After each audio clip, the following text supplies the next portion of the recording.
స్తోత్రం. సర్వశక్తి కలిగిన దేవుడు ఈ ఉదయకాల సమయం మనల్ని దీవించిన కాక. ప్రియ దేవుని బిడ్డారా, మన రక్షకుడు యేసుక్రీస్తు పరిశుద్ధ నామములో మీకందరికీ శుభవందనాలు తెలియపరుస్తున్నాను. ఈ శుక్రవారం దినం సర్వశక్తి కలిగిన దేవుని సన్నిధిలోనికి వచ్చి ఆ దేవుని యొక్క వాక్యము ధ్యానించుటకు దేవుడు మంచి ఒక అవకాశం మనకు అనుగ్రహించి ఉన్నారు. దేవుని వాక్యము విన్నప్పుడు ప్రియ దేవుని బిడ్డారా, నిశ్చయముగా ఇది నా జీవితంలో దేవుడు చేయబోతున్నారు అనేటువంటి ఒక విషయంతో ప్రభువు నాతో ఈరోజు మాట్లాడతారు అనేటువంటి ఒక విశ్వాసంతో మీరు ఉండండి. ప్రార్థనతో తప్పకుండా దేవుడు మనము రాబో దినములో మనకు కావాల్సినటువంటి దీవెనలన్నీ ఈరోజు ఈ వాక్యం ద్వారా దేవుడు మనకు దయచేస్తాడు. కాబట్టి ప్రియ దేవుని బిడ్డలారా, విశ్వాసంగా మీరందరూ శ్రద్ధగా ప్రార్థనతో ఉండండి. మీరు ఈరోజు ఏ విషయం అనుకోబోతున్నారో, ఏ విషయంలో మీరు బాధ కలిగి ఉంటున్నారో ఆ విషయము దేవుడు చేయబోతున్నాడు. అది మీకు దేవుడు సాధ్యపరిచినట్లు ఈరోజు చేస్తారు. హల్లెలూయా. ప్రియ దేవుని బిడ్డలారా, ఈ యొక్క సమయంలో యోగాన్ రాసిన సువార్త 11వ అధ్యాయం 40 వాక్యము చదువుట్లో అయితే ప్రియ దేవుని బిడ్డలారా, ఈ వాక్యంలో కొన్ని సత్యాలు మనం ధ్యానిస్తున్నాం. అందుకు యేసు నీవు నమ్మిన ఎడల దేవుని మహిమ చూతుమని నేను నీతో చెప్పలేదా అని ఆమెతో అనను. ప్రియులారా, ఇక్కడ మనం చూసినప్పుడు మార్తా మరియా సహోదరుడైన లాజరు చనిపోయి 4 దినము అయింది. ప్రియమైనటువంటి దేవుని బిడ్డలారా, 4 దినం అంటే ఒక మనిషి శరీరము కుల్లో పట్టినట్టుగా సమయం దాటిపోయింది. ఆ స్థితిలో ఉండి యేసుక్రీస్తు వారు మార్తా మరియా ఇంటికి వచ్చి పరామర్శించినప్పుడు మార్తా మరియా యేసుక్రీస్తుని ఎక్కువ ఎరిగిన వారుగా, ప్రేమించిన వారుగా ఉండి, కానీ తన సహోదరుడు చనిపోయినట్టు విషయము ఎప్పుడైతే ప్రభుకు వారు తెలియపరిచినప్పుడు ప్రభు ఆయన యేసుక్రీస్తు వారు ఒకే మాట అన్నాడు, నీవు నమ్మని ఎడల దేవుని మహిమ చూతువు. నీ నమ్మితే నీవు దేవుని మహిమ చూస్తావు. అప్పుడు ఆమె ఏం చెప్పింది తెలుసా? ఆమె అంటుంది ఆ 41 వచనంలో, యేసు కన్నులు పైకి ఎత్తి, తండ్రి నువ్వు యేసు కన్నులు పైకెత్తి, తండ్రి నీవు నా మనవి విన్నందున నీకు కృతజ్ఞతాస్తుతులు చెల్లించుచున్నాను. నీ ఎల్లప్పుడూ నా మనవి వినుచున్నామని నేను ఎరుగుదను. ప్రియ దేవుని బిడ్డలారా, యేసుక్రీస్తు వాడు ఈ మార్తా మరియకి చెప్పవలసిన విషయం ఏంటంటే, నువ్వు నమ్మని ఎడల దేవుని మహిమ చూద్దాము. ఇది చెప్పి ప్రియ దేవుని బిడ్డలారా, యేసుక్రీస్తు ఏం చేశాడంటే కన్నులు పైకెత్తి సైనికాధిపతి హోవాకి మహిమపరిచాడు. దేవా, నీవు ఎల్లప్పుడు నా మనవి ఆలోచించేవాడుగా ఉన్నాడు. కానీ ఈ యొక్క సమాధి దగ్గర చుట్టూ కూడిన ప్రజలు అందరూ నమ్మనట్లు, ప్రభువా నీవు నన్ను పంపించిన వాడు అని వారు నమ్మినట్టు దేవా వారి ఎదుట నేను ఈ ప్రార్థన చెప్పుతుని చెప్పి ప్రార్థన చేసి లాజరునే ఆ సమాధి యొక్క మీద పడి ఉన్నటువంటి రాళ్ళను తీయమని ఆ కూడిన జనసమూహంతో చెప్తే రాళ్ళు వారు తీసి లాజరు దగ్గరికి యేసుక్రీస్తు అనగా చచ్చిపోయిన ఆ శవ శరీరం ఎదుట యేసు ప్రభు విగ్రహగా కేకులు వేశాడు. ఏం కేకులు? లాజరు బయటికి రమ్మని విగ్రహగా చెప్పారు. వెంటనే 4 రోజుల నుండి చనిపోయి మృతుల్యమైన శరీరము బయటికి వచ్చింది.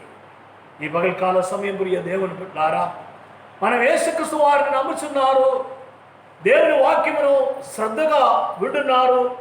అయినప్పటికీ కూడా మన యొక్క విశ్వాస జీవితంలో చాలాసార్లు మనకు విశ్వాసము కనబడకుండా పోతుంది. ఇది జరుగుతుందా లేదా అనేటువంటి అనుమానాలు మనకు మన జీవితంలోనికి వస్తుంది. కానీ ప్రభు ఏం చెప్పినట్టు, మీరు నమ్మిన ఎడల దేవుని మహిమ చూద్దాం. మనం నమ్మాలి. నమ్మకం ఉంది అని మనం చెప్తున్నాం. కానీ అసాధ్యమైన విషయాలు, కొన్ని విషయాలు, చనిపోయిన వ్యక్తి ఎక్కడ సంభవం కంటి ఎదుటనే చక్కగా తెలుస్తున్న విషయము ఏమిటి? ఆల్రెడీ సమాధి చేయబడినటువంటి ఒక విషయం. లాస్ట్ అన్న వ్యక్తి 4 రోజు అయింది, సమాధిలో కుళ్ళిపోయింది ఆ శరీరం, ఇక బయటకు ఎలా వస్తుంది? ఇది అసాధ్యమైన విషయం. ఆయనను ప్రభు చెప్తుని నమ్మిన ఎడలా దేవుని మహిమ చూద్దాం. ఈ పగల కాలం ప్రియ దేవుని బిడ్డారా, మన దేవుడు సర్వ శరీరానికి దేవుడనే యెహోవాను, మన దేవునికి అసాధ్యమై ఏది కూడా అన్ని దేవుడికి తెలుసు, అన్ని దేవుడు చేస్తారు. ఎందుకంటే మనమే ఆయన సృష్టిగా ఉన్నప్పుడు సృష్టికర్తకి అన్ని తెలుసు, ఆయన ఒక విశ్వాసం కలిగి ఉన్నారు. ప్రియ దేవుని బిడ్డారా, 2 రాజు రాసిన గ్రంథము 6వ అధ్యాయంలోకి మనం వచ్చేటప్పుడు ఆ 6వ అధ్యాయంలో ఒక మంచి చరిత్ర సంభవము రాసి ఉన్నది. అదేమనగా, ఆ కాలంలో ప్రవక్త అయిన ఏలీసా సమరియలో ఆ పట్టణములో మరియు ఆయన నివాసం చేస్తుండగా ఆ కాలంలో ప్రియ దేవుని బిడ్డారా, ఆరాం సైన్యము, ఆరాం రాజు అయినటువంటి ఆ బెన్ని హదాత్ అయినటువంటి రాజు సైన్యముతో ఆ పట్టణమును ఆక్రమించడానికి వచ్చారండి. ఆ వచ్చేటువంటి సమయంలో ప్రియులారా, ఆ పట్టణము మన 6వ అధ్యాయము 24 వాక్యం ఒకసారి చూసినట్లయితే ఆ చరిత్ర సంభవం మనకు తెలుస్తుంది. 6వ అధ్యాయం 2 రాజు రాసిన గ్రంథము 6వ అధ్యాయం 24 వాక్యం ఒకసారి అటు తర్వాత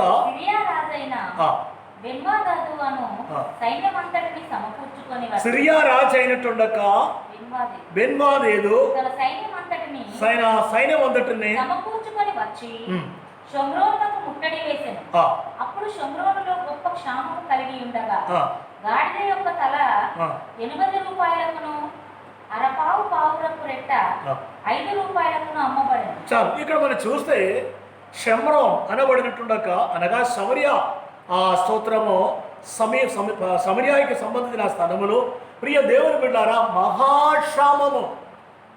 ఆ క్షాము ఎంతవరకు ఘోరంగా ఉంటుందంటే మనం ఆ 24 వాక్యం నుండి కిందకి మనం చదివితే అర్థమవుతుంది. మనుష్య శరీరం కూడా చంపుకొని తినవలసినటువంటి సాగర్యాలు వచ్చింది. ఆకలితో ప్రజలు ఏం చేయాలో అర్థం కాకుండా పరిస్థితి వచ్చేసింది. ఈ ఆకలితో ఉండి 2 స్త్రీలు మరి వాళ్ళిద్దరు కలిసి వారి కన్యన ఒక బిడ్డనే అది చంపుకొని తిన్న సాగర్యము రాజుకు డైరెక్ట్ వచ్చి ఆ స్త్రీలు చెప్తే రాజు వెంటనే కోపాకులుగా అయి ఇది ఏలీసా మీద కోపం తెచ్చుకొని ఏలీసాని చంపాల ఉద్దేశంతో రాజు కోపంతో దిగినప్పుడు ప్రవక్త అయినటువంటి ఏలీసా ఒక మాట అంటున్నారు. 7వ అధ్యాయం చూడండి, 7వ అధ్యాయంలో ఒక మాట ఇలాగైనా సెలవిస్తున్నారు. 7వ అధ్యాయం 1వ వచనము. అప్పుడు ఏలీసా రాజుతో ఇట్లనను, యెహోవా మాట ఆలకించుడి. యెహోవా సెలవిచ్చిన ఏమనగా, రేపు ఈ వేళకు షోమ్రోను దారమందు రూపాయి ఒకింటికి ఒక మానిక సన్నని పిండియు రూపాయి 1కి 2 మానికల ఎవరును అమ్మబడును. అందుకు ఎవరి చేతి మీద రాజు అనుకొని ఉండెను ఆ అధిపతి యెహోవా ఆకాశమందు కిటికీలు తెరిచినను అలాగే జరుగునా అవి దైవజనునికి ప్రత్యుత్తరం ఇయ్యగా అతడు నీవు కన్నులారా దాన్ని చూచువు గాని దాన్ని తినకూడదని అనితో చెప్పును. అవిశ్వాసం కలిగిన వ్యక్తి, ప్రజలంతా ప్రియ దేవుని బిడ్డలారా ఆకలితో ఉంటున్న సందర్భం అది. తిండి లేవు, మరి ఏం చేయాలో అర్థం కాకుండా పరిస్థితిలో యెహోవా ఆకాశం కిటికీ తెరిచి ఈ జన సమూహముకు అందరికి ఇచ్చినట్టు దేవుడు సమర్థుడా అయినట్టుండగా ఆలోచనతో మాట్లాడితే ప్రవక్త అన్నాడు, యెహోవైన దేవుడు నాకు సెలవిచ్చినది ఈ మాట నెరవేర్చబోతుంది, కానీ నీవైతే కండరాల చూద్దావు కానీ దాన్ని తినకుందు అన్నావు. ఆ ప్రవక్త మాట అట్లనే సంభవించింది. 7వ అధ్యాయం 19 వాక్యం వస్తే చదవండి. 7వ అధ్యాయం 19 వచనములో ఆ అధిపతి యెహోవా ఆకాశమందు కిటికీలు తెరచినను అది జరిగినా అది దైవజనుడితో చెప్పగా అతడు నీవు కన్నులారా చూద్దువు గాని దాన్ని తినకపోదు అని ఆ అధిపతితో చెప్పాను. జనుల ద్వారమందు అతని త్రొక్కగా జనులందరూ అంటే ఆకలితో ఎంత బాధతో వారందరూ గుంపుగా వచ్చి అతను ఆ ద్వారం ఎదుట నిలబడి ఉండే అతనే తొక్కగా అతను మరణమాయన కనుక ఆ మాట ప్రకారం ఆయనకు సంభవించింది. ఇక్కడ జరిగిన విషయం ఏంటంటే, ప్రియ దేవుని బిడ్డారా, సర్వశక్తి కలిగిన దేవుడు ఈ దేవుని బిడ్డలను ఆకలితో మరణించి ఆకలితో అదే సూత్రం విడిచిపట్టలేదు. ఇద్దరు స్త్రీలు కలిసి తన కనినట్టు ఒక బిడ్డనే చంపుకొని వారు తిన్నప్పుడు, ప్రియ దేవుని బిడ్డారా, ఈ మాట విని రాజు వస్త్రం చింపుకోని వెగు దుఃఖక్రాంతులుగా ఉండి సైనిక అధిపతిని యెహోవా అయిన దేవుడు ఏం చేశారు తెలుసా? ఈ యొక్క సూత్రం సిరియా రాజు మీదకి దేవుడు ఒక పెద్ద రాజు ఒక సైన్యమైన ఒక రథము గుర్రములో ఒక ధ్వని వినిపించి వారిని భయాకాంతులుగా చేశాడు. ఆ 7వ అధ్యాయము 6వ వాక్యం చూడండి. యెహోవా రథముల ధ్వనియు గుర్రముల ధ్వనియు గొప్ప జన సమూహ ధ్వనియు సిరియల దండునకు వినమరులకు చెయ్యగా వారు ఇశ్రాయేలు రాజు హిత్తీయుల రాజులకును ఐగుప్తీయుల రాజులకును బద్దెనిచ్చి ఉన్నాడని సిరియలను ఒకరితో ఒకరు చెప్పుకొని లేచి తమ గుడారములలోనైనను గుర్రములలోనైనను గాడిదలోనైనను దండుపేటలో ఉన్న వాటిలోనైనను ఏమీ తీసుకొనకయే తమ ప్రాణమును రక్షించుకొన చాలని అనుకుంటుని చూసారా ప్రియ దేవుని బిడ్డారా, వారు ఆ స్థలమును విడిచి పారిపోయినారు. సర్వశక్తి కలిగిన దేవాది దేవుడు ఈ సమరియా ప్రాంతంలో ఉన్నట్టుగా ప్రజలు ఆకలితో వర్ణించినప్పుడు ఘోరమైన పరిస్థితి తట్టుకులేక రాజు కూడా వస్త్రం చెప్పుకోని ఈ ప్రవక్త వారు ఏ చేయబోతున్నారు? ఈ ప్రవక్త ప్రార్థన చేస్తుంటున్నారా? ఈ ప్రవక్త మరియు స్తోత్రం చేసిన కార్యం ఏమిటి అని రాజు కోవారంతులా ఉన్నప్పుడు సైన్యంగా అధిపతిని యెహోవా అక్కడ ప్రజలకు ఆహారం ఇచ్చాడు. ప్రియ దేవుని బిడ్డారా, 23వ కీర్తన ఒక వాక్యం ఉంటుంది. 23లో నా శత్రువు ఎదుట నీవు నాకు భోజనము సిద్ధపరచు. చూసారా ప్రియులారా, శత్రు ఎదుట భోజనం. పెద్ద సైన్యము సిరియా రాజు యొక్క సైన్యం. కానీ ఆ సైన్యము పెద్దగా ఉన్నప్పుడు ఆ సైన్యం ఓడిపోవాలండి, ఆ సైన్యము పారిపోవాలంటే ఎంత రథము గుర్రముల యొక్క ధ్వని వీరి చెవికి వినపడాలి. దేవుడు వారికి వినిపించామంటే అర్థం. దేవుని యొక్క సైన్య ధ్వని ప్రియులారా, ఏ మనిషి ఆ సైన్య ధ్వని వింటే ఎవరు నిలబడలేదు. ఆ దేవుని యొక్క సైన్యం వినిపించాడు. దేవుడు సైన్యం యొక్క ధ్వని వినిపించాడు. ఆ ధ్వని వినిపించుండగా సిరియా రాజు సైన్యం అంతటా అక్కడి నుంచి వారు తెచ్చుకున్నట్టు గుర్రము కానీ గొర్రెలు కానీ వారికి ఉన్నది ఏదైనా కానీ అన్ని విడిచిపెట్టి వారు పారిపోయారు. హల్లెలూయా. చూసారా దేవుడు చేసిన కార్యం? నీవు నమ్మిన యెడల నీవు దేవుని మహిమ చూద్దాం. నీవు విశ్వసించాలి. ఇది దేవుడు చేయవచ్చిన విషయాలు. ఇది నాకు దేవుడు చేస్తారు. ఈ కరువు కాలంలో, ఈ క్షామ కాలంలో దేవుడు క్షేమదాన పరిస్థితి అన్నింటికి మార్పు కలుగజేస్తుడు. ప్రజలంతా అదే ప్రాణభయంతో ఉండినప్పుడు, ప్రజలంతా అదే ఆకలితో ఉండినప్పుడు దేవాది దేవుని నమ్ముకొని ఉన్నాడు. ఏలీషాను కాపాడు దేవుడు. ఓ స్తోత్రం. ఏలీషా ప్రార్థనకి జవాబిచ్చిన దేవుడు నా ప్రార్థనకు కూడా జవాబిచ్చి ఈ కరువులో, ఈ క్షామములో దేవుడు నడిచించడానికి సమర్థుడని ఎవరైతే ఈ పగల కాలం వింటున్నారో, ఎవరైతే విశ్వసిస్తున్నారో మీరు దేవుని యొక్క మహిమ చూడబోతున్నారు. Praise the Lord. తప్పకుండా దేవుని యొక్క మహిమ చూడడానికి ఉంటుంది. చూసినా శత్రు ఎదుట భోజనం సిద్ధపరిచినట్టు అక్కడ దేవుడు నీ గిన్నె నీవు అదే నిండి పొరలట్టు దేవుడు చేస్తాడు. నీ ఆకలితో మరణించడానికి వీలు లేదు. నీ కష్టముతో దుఃఖముతో పారిపోవడానికి వీలు లేదు. నీ దేవుని దూషించడానికి వీలు లేదు. సాకర్యానికి ప్రతికూలంగా ఉన్నప్పుడు విశ్వాసంతో ప్రార్థన చేయడానికి ఒక మనస్సు నీకుండే, ఒక హృదయం నీకుండే, ఒక తాల్పర్యం నీకుండే, ఒక సమర్పణ నీకుండే, ఇప్పుడే ఈ సమయంలోనే దేవుడు నీ కొరకాయ కార్యం చేస్తాడు. ప్రియ దేవుని బిడ్డారా, అక్కడే ఆ రాజు మాటలు, ప్రవక్త మాటలు విన్నట్టుండక ఆ అధిపతి ఏం చేస్తుంది తెలుసా? ఇది సంభవించడానికి వీలు లేదు. నేను చెవిలాలే విన్నాను. ఇద్దరు స్త్రీలు వచ్చి రాజుకు కంప్లైంట్ చెప్పింది. ఏ కంప్లైంట్ చెప్పారట? వారు చెప్పిన కంప్లైంట్ ఏంటిది చూడండి. వారు చెప్పిన కంప్లైంట్ స్తోత్రం 6వ అధ్యాయము 27 వాక్యం చూడండి. 6వ అధ్యాయం 27 వచ్చింది. నీకు సహాయం చేయనిది నేను ఎక్కడ నుండి నీకు సహాయం చేయుదును? కళ్ళములో నుండి అయినను ద్రాక్షారసంలో నుండి అయినను దేనినైనను ఇచ్చి సహాయం చేయ వల్ల పడదని చెప్పి నీ విచారణకు కారణమేమని అడగగా, అది ఈ స్త్రీ నన్ను చూచి నేటి ఆహారానికి నీ బిడ్డని ఇమ్ము, నేటి ఆహారానికి నీ బిడ్డనిమ్ము, రేపు మనము నా బిడ్డను భక్షించుదని చెప్పినప్పుడు మేము నా బిడ్డను వంట చేసుకొని తింటిమి. చూసారా ప్రియులంతా ఘోరమైన విషయం. ఆ తల్లి ప్రేమ ఏమిటి? తన బిడ్డను తమ్మి అమ్మ చెప్పిన మాటకి వెంటనే తన బిడ్డను చంపుకొని వారు తిన్నారన్నమాట. తిని ఆకలి తీర్చిన తర్వాత రెండవ దినం వచ్చింది. ఆ రెండవ దినం ఇంకొక ఆమె చెప్పింది, ఇదిగో నీ బిడ్డనేమో మనం భక్షిస్తామని అన్నప్పుడు ఆమె బిడ్డను ఇయ్యలేదు, దాచిపెట్టాడు. అంత ఘోరమైనటువంటి ఒక కరువు శాపము ఆ రొమ్రోం పట్టణములో, ఆ శమరియా ప్రాంతములో కలిగినట్టే. కానీ దేవుడు ఏమని తెలుసా? రేపు మీకు దేవుడు ఆహారం ఇవ్వబోచున్నాడు, రేపు ఇదే దినములో నీకు ఆహారం ఇవ్వబోచున్నాడు, రేపు ఇదే సమయంలో నీవు తినబోచున్నాడు దేవుడు చెప్పాడు. అట్లనే దేవుడు వారికి దయచేసి ఎలాగ చేశాడు? ఒక పెద్ద సైన్యమును ఓడించాడు. యుద్ధం చేయలేదు. ఆకలితో ఉన్నటువంటి ఒక ప్రజలు ఎక్కడ యుద్ధం చేస్తున్నారు? వారు ఆకలితో ఉంటున్నారు, వారు యుద్ధం చేయడానికి చేతగాదు వారికి.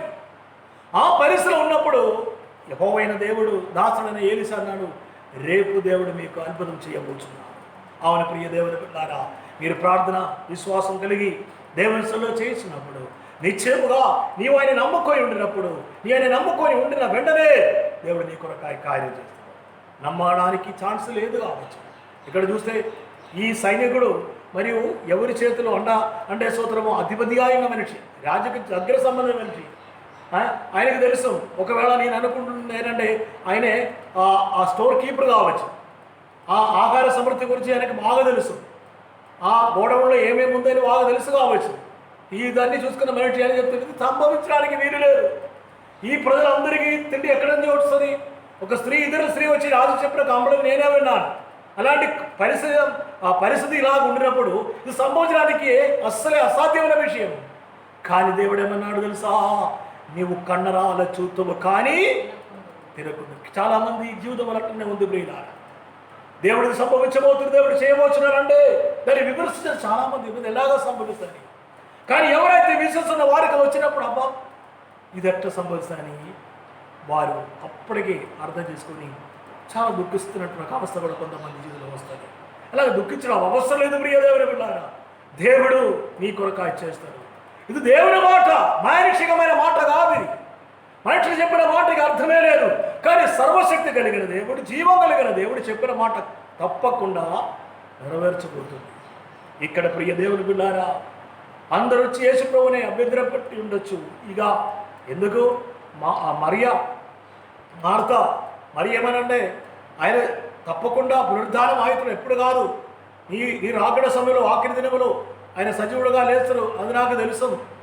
కానీ ఇప్పుడు 4 రోజైంది ప్రభువా వద్దు, కంపు కొడుతుంది, వాసన వస్తుంది, సమాధి తీయకండి అని చెబుతుంది.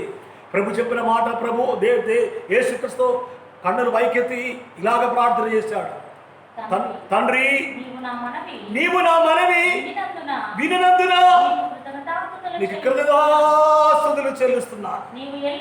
నీ ఎల్లప్పుడూ నా మనవి వినుచున్నామని నేను ఎరుగుదును కానీ నీవు నన్ను పంపితున్నవని చుట్టూ నిలిచి ఉన్న ఈ జన సమూహము నమ్మినట్లు వారి నిమిత్తమై ఈ మాటలు చెప్పుతని.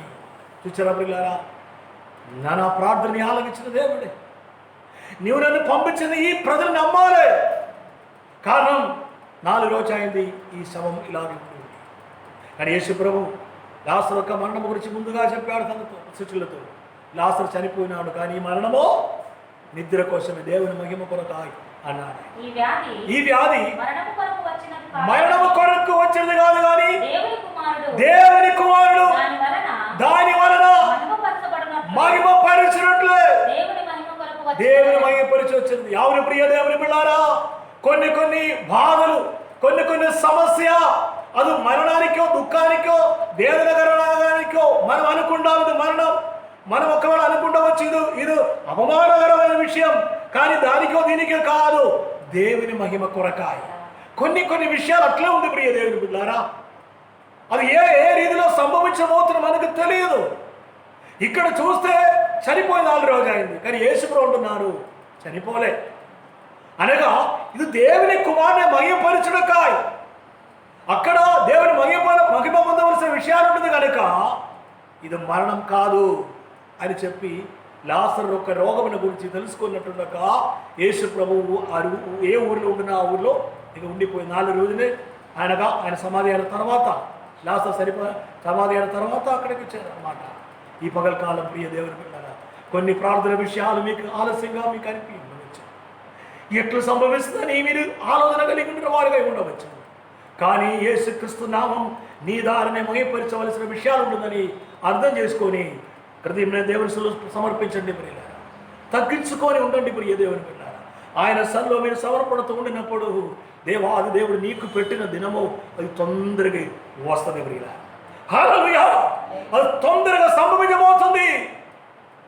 కానీ ఏలీషాకి తెలుసు దేవుడు తన ప్రజలకు ఆహారం ఇవ్వబోతున్నాడు. కానీ అక్కడ ఉన్నటువంటి సైనికుడికి అసలే ఆ మాట తెలియకుండా పోయింది. దేవుని మహిమ ఆయన చూడలేదు. ప్రజలందరూ వచ్చి ఆకలితున్నారు కదా, వారందరూ వచ్చి తల్లుకొని ఎవరు కంట్రోల్ చేయలేకపోయింది. ఎవరు కంట్రోల్ చేస్తా? కంట్రోల్ చేయకపోయింది. కంట్రోల్ వెనుక ఉన్నప్పుడు ఎవరిని కంట్రోల్ చేయడానికి ఆయన అక్కడికి వస్తుండే ప్రజలందరూ ఆయన దొప్పేసి అంటే పడేసి దూపి చాలా తొక్కి చూశారు కానీ అనుభవించలేకపోయింది. చాలామంది అట్లే ఉంటుంది, అన్ని చూతురు కానీ అనుభవం లేకుండా అయిపోతుంది. ఇది కారణం ఏంటో తెలుసా? లోపల విశ్వాసం లేదు కనుక, హృదయం అంతరంగంలో విశ్వాసం లేదు కనుక, అనుమానాలు పెరుగుతున్నారు కనుక అది సంభవించడానికి వీల్లేదు. అందుకనే ఈ పగకాల సమయం దేవుడితో ప్రార్థన దేవా నాకు విశ్వాసం ఉండదు, కానీ కొన్ని సందర్భాలలో నాకు అనుమానం కూడా వస్తుంది. నేను విశ్వసించలేకపోతున్నాను. అది నా శాపమో అది నా పాపమో తెలియదేవా, నేతో నన్ను క్షమించి నన్ను విశ్వాసం అనే వ్యక్తి చేయమని ఈ పగలకాలం నీవు ప్రార్థన చేస్తే నీ విశ్వాసం దేవుడు గొప్పగా చేస్తాడు. నీ విశ్వాసం గొప్పగా చేసి తప్పకుండా నీ ప్రార్థనకి జవాబు వస్తుంది. ప్రియ దేవుని బిడ్డారా, మార్తా మరియా స్తోత్రము నిన్న చూసి యేసుప్రభు చెప్పిన మాట, నీ నమ్మని ఎడల దేవుని మహిమ చెప్తాను. ఈ పగలకాలం నమ్ముతున్నారా ప్రియులారా? నీ నమ్మితే నీ నమ్మిన ప్రకారం దేవుడి దగ్గర గొప్ప దారి దేవుడు నీ కోపం చేయవచ్చు. ఉద్యోగ విషయంలో కావచ్చు, పిల్లల వివాహ విషయం కావచ్చు, మరి ఆర్థిక సమస్య గురించిన విషయాలు కావచ్చు, ఇంకా నీ వ్యక్తిగతం అనేక విషయాలు ఉండవచ్చు. ఎవరికి పోయి చెప్పడం అవసరం లేదు. విశ్వసించండి. విశ్వసిస్తే ఈ పగల ప్రియ సహోదరుడా నువ్వు దేవుని మహిమ చూడవచ్చునా? ప్రియ సహోదరి నీ విశ్వసిస్తే నీ కళ్ళరాలే ఆ కార్యం నీకు జరగవచ్చు. అవిశ్వాసం కలిగినటువంటి గుంపులో ఉండవచ్చు. నీకు చుట్టూ ఉన్న వారందరూ అవిశ్వాసం కలిగిన వారే ఉండవచ్చు, కానీ నీ విశ్వసించు. వారెవరిని లెక్క చేయడం అవసరం లేదు. పరిస్థితి నీకు అనుకూలంగా ఉండలేదు. సాగజీరాలు నీకు ఎప్పటికీ విరోధంగా ఉంటుంది. అసాధ్యమే, చూస్తుండగా అసాధ్యమే. కానీ విశ్వాసం నీలో ఉంటుంది. ఆ విశ్వాసాన్ని గొప్ప చేయి. విశ్వాసంతో ఉండి అవిశ్వాసం రాకుండా దేవా అని ప్రార్థన చేస్తే ఈ పగలు కాలం దేవుడు నీ కొరకాయ గొప్ప కార్యం చేయవచ్చు. విశ్వసిస్తావా? నేను నమ్మిన ఎడల దేవుని మహిమ తప్పకుండా చూస్తావు. తల్ల ఉంచండి, ప్రార్థన చేస్తాను, ప్రవేశిస్తాను. విశ్వాసం ఉండండి, విశ్వాసం ఉండండి. విశ్వాసం మనకు చాలా అవసరం. నమ్మండి ప్రియ దేవుని బిడ్డారా. ఎవరో నమ్మి వారు విశ్వసించి అనుభవించబోతున్నారు. కానీ నీ విషయం ఏమిటి? వాళ్ళు వీళ్ళు నమ్మి మేలు పొందుతున్నారు, కానీ నీ విశ్వాసం ఏమిటి? నీ ఎలాగ ప్రార్థన చేస్తుంటున్నావు? ఈ పగల కాల సమయము నిన్ను నీవే తగ్గించుకొని విశ్వాసం కలిగిన వ్యక్తి అయి దేవుడు తప్పకుండా దేవుడు నీతో మాట్లాడుతున్నాడు. నీవు ఇప్పుడు అనుకున్న పని చక్కగా దేవుడు చేయబోచున్నాడు. నీ కంటి ఎదుట అసాధ్యంగా ఉంటుంది. నీకు విశ్వాసం రావడం లేదు. నీ నమ్మిన ఎడల దేవుని మహిమ తప్పకుండా నీవు చూస్తావు. విశ్వసిస్తావా? నమ్ముతావా? దేవుడి మహిమ చూద్దాం. సర్వశక్తి కలిగిన దేవాది దేవ, నీకే స్తోత్రాలు అర్పిస్తున్నాము తండ్రి.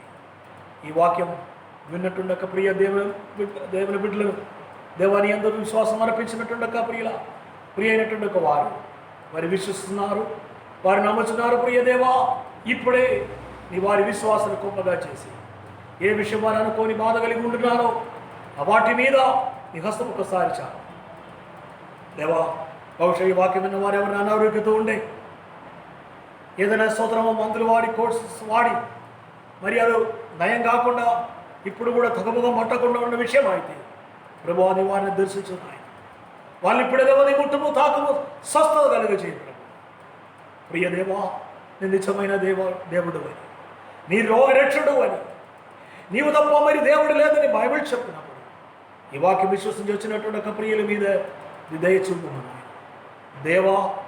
ఈ సందర్భంలో నాయన కోవిడ్-19 మహామారి లోకమంతటా దేవా స్తోత్రం అది చాలా స్పీడ్గా దాని కోపము తెరిచినటువంటి ఒక కాలంలో ప్రియ దేవా, దానికి తగిన మంచి ఒక మాట, మంచి ఒక మెడిసిన్ కనుక్కున్నట్టు ప్రభుది సహాయం చేయాలి, కనబడుటకు ప్రభుది సహాయం చేయాలి. ఎంతోమంది దేవా ఈ వేదనతో ఈ రోగంతో బాధపడుతున్నారో వారందరూ దేవా స్వస్థత కలిగిన వారిగా ఉండకు నీకు సహాయం చేయాలి దేవా.